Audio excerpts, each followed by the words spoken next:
தொடர்ந்து மற்றுமோர் அண்மை செய்தி. சென்னை சேப்பாக்கத்தில் பொதுப்பணித்துறை களப்பணியாளர்கள் போராட்டத்தில் ஈடுபட்டு வருகிறார்கள். பல்வேறு கோரிக்கைகளை வலியுறுத்தி இதனை நாம் அண்மை செய்தியாக பார்த்து வருகிறோம்.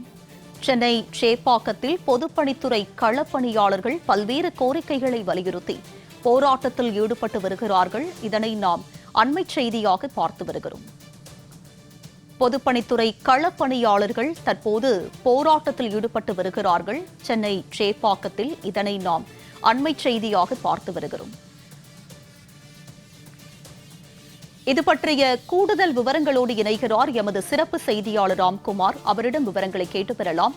ராம்குமார், சொல்லுங்க, தற்போது பொதுப்பணித்துறை களப்பணியாளர்கள் போராட்டத்தில் ஈடுபட்டு வரும் நிலையில் அவர்களுடைய கோரிக்கைகள் என்ன? எவ்வளவு பேர் இந்த போராட்டத்தில் ஈடுபட்டு இருக்கிறார்கள்? இது பற்றிய விவரம்.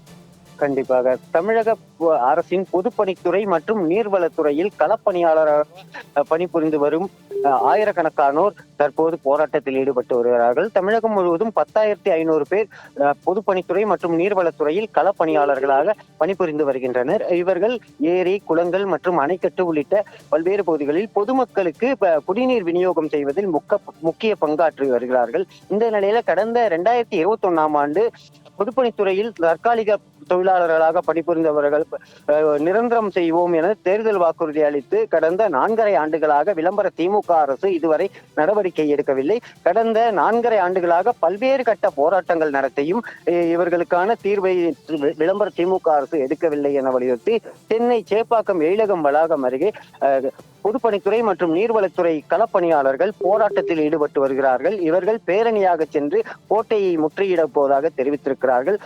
ஏற்கனவே பல முறை தங்களது தேர்தல் வாக்குறுதியை நிறைவேற்ற வேண்டும் என பொதுப்பணித்துறை அமைச்சர் உள்ளிட்டோர்கள் பல முறை கோரிக்கை வைத்தும் இது பற்றி கொஞ்சமும் கவலை கொள்ளாமல் தங்கள் கோரிக்கையை நிறைவேற்றவில்லை என வலியுறுத்தி தற்போது இந்த போராட்டமானது நடைபெற்று வருகிறது. உடனடியாக கொடுத்த தேர்தல் வாக்குறுதியை விளம்பர திமுக அரசு நிறைவேற்ற வேண்டும் என வலியுறுத்தி ஆயிரக்கணக்கானோர் சென்னை சேப்பாக்கம் எழிலகத்திலிருந்து தலைமைச் செயலகம் நோக்கி பேரணியாக சென்று இருக்கிறார்கள். குறிப்பாக உடனடியாக தங்களது நீண்ட நாள் கோரிக்கையான பொதுப்பணித்துறை மற்றும் நீர்வளத்துறையில் தற்காலிக தினக்கூலிகளாக செயல்படுகிற அவர்களை பணி நிரந்தரம் செய்ய வேண்டும் என வலியுறுத்தி இந்த போராட்டமானது நடைபெற்று வருகிறது. குறித்தான விரிவான விவரங்களுடன் இணைந்தமைக்கு நன்றி ராம்குமார்.